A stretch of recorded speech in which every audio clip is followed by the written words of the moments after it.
Hello po mga langga. So our content for today is kung paano gumawa ng chai. It is traditional black chai in Turkey.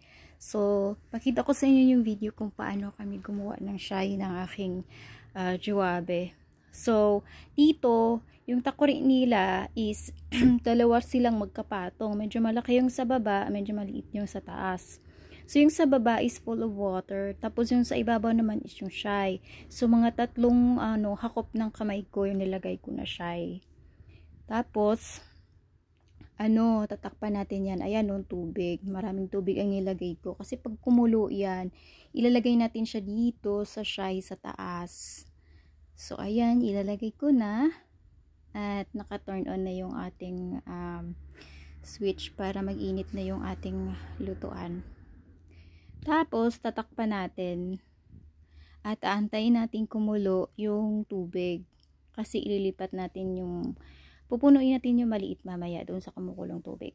So, yung chai namin dito is ganito. Ayan.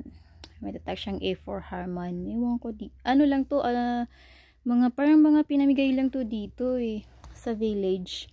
So, dito sa ref tinatago ni Jowabe kasi dati hindi pa ako dumating. Ayan, 1, 2, 3. Meron siyang tatlong pack ng chai. Ganun sila sa chai. Kasi sa Jowabe talagang halos minuto yan. Iinom niya ng chai. Pero hindi naman ganun kalaki kasi malit lang yun.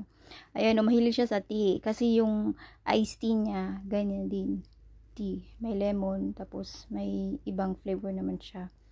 Paborito niya talaga to kasi pag nag-grocery kami, ito talaga hinuhawlot niya doon sa mga drinks. Meron din siyang soda sa ilalim. Ayan. Mahilig siya sa soda kaya ayun, meron kaming Fanta. So, ayun. Antayin natin kumulo. Ayun, kumulo na. Mabigat siya kaya tinawag ko yung aking turko.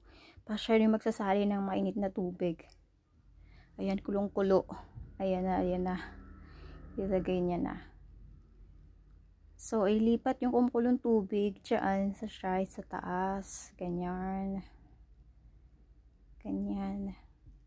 So, dati niruan din niya ako. Kasi pag may bisita, talagang yan ang i-offer mo kapag may bisita ka. Lahat sila, every house dito sa Turkey, meron silang black chai, which is black tea. Alam ko, traditional ata nila ito. Parang kultura nila mga Turko nga, ganyan na yung iniinom nila. Morning or anytime na gusto nyong uminom. Nahulog pa yung takip. Ayan, hugas natin para itakpan natin ulit. So, yung water, dadagdagan, tapos pakuluin ulit. Tapos ipatong natin ito. Ayan, patong ganyan. Ayan. Kinhoyal ni Jowabe. Oh, ganyan siya kaate. Maarte yarn. Ayan. Sisikipan yung takip. Tapos antayin siya